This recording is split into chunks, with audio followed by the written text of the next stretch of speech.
A high school basketball player was cut from his team. He didn't have the skills. So did he quit the sport? No. He went home and he practiced and practiced. He missed thousands of shots. And every time he kept trying through every single failure. That's why he got better. And that's why you probably know his name, Michael Jordan. Another young man, many years earlier, was told by his teachers he wasn't capable of learning anything. And then he was fired from his first 2 jobs. So he set out to invent something, and he failed 999 times. But on the next attempt, he succeeded and invented the light bulb. What Michael Jordan and Thomas Edison and Byron Pitts share in common is what psychologist Carol Dweck refers to as the growth mindset. It's the belief that success is the direct result of what you can do, your effort. The belief that failure is not a roadblock, but an opportunity. As educators, we have this tremendous power to at once equip students with the skills and language of our lessons, but also to empower them with a mindset for ongoing learning and growth. In Read 180, in reading intervention classes, this is especially important because I know each of you knows students like I've experienced in my classroom. Students who've been through so much struggle that they believe they are less capable than other people to achieve. They are wrong. No matter how much we've failed or how much we've succeeded in our life, learning something new always comes down to this: a gap. We stand on one side with that secure footing of what I know how to do, what I can do today. But on the other side, that's where possibility is. It's something I want to be able to achieve, but I don't know if I can do it. That's what other people do. And the first jump, when we make that first difficult jump across a challenge, we build a pathway that makes the next crossing easier. We bring a rope across, and then another and another and another until a bridge is built. And what was once a gap becomes the secure footing of what we know how to do. And that's just what happens in our brains. The gap is a synapse between cells. And when we learn something new, it's hard at first. There's a jump. But we build a pathway.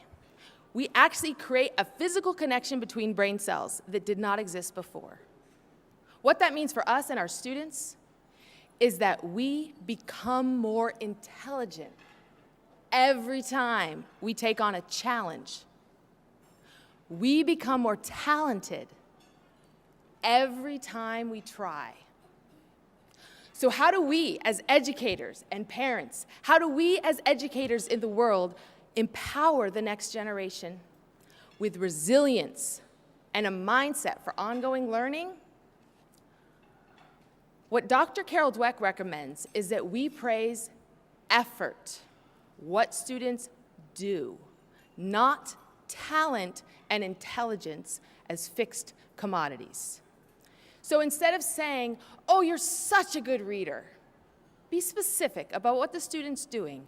Say, "I noticed when you came to that struggling word, you reread and you sounded it out. You used different strategies and you figured it out. You're ready for the next challenge."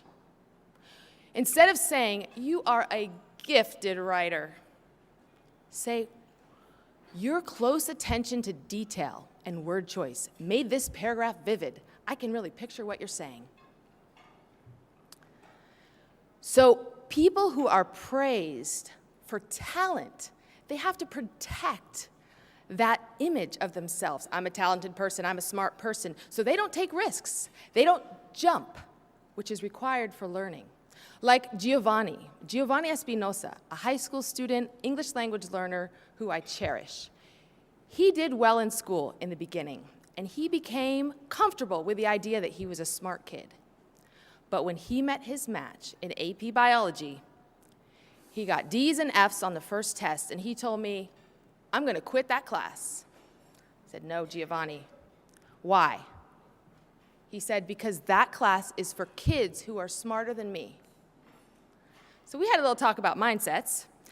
And Giovanni, we focused on what challenges existed in that class and what he specifically could do, the effort he could make to overcome those challenges. Well, Giovanni Espinosa excelled in AP Biology. And in 2 months, he's going to a competitive four-year university, the first in his family to go to college. He's ready for challenges.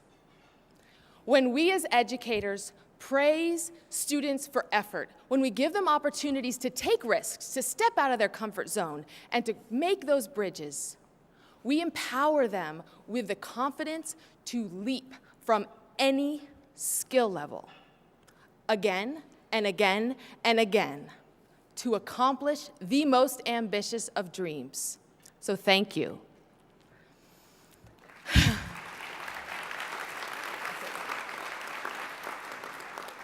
I also want to say that as you set out in NSI as educators, as Dr. Feldman said, we are learners too, and our learning is equally important. I encourage you to have a growth mindset. Collaborate with your colleagues, share your successes, but here's my challenge to you. I want you to think of something that haunts you in your classroom. Something where you think, I want to do this better. Set a goal for yourself and take this opportunity to collaborate with brilliant colleagues in the room and experts. Ask questions, take leaps, and grow.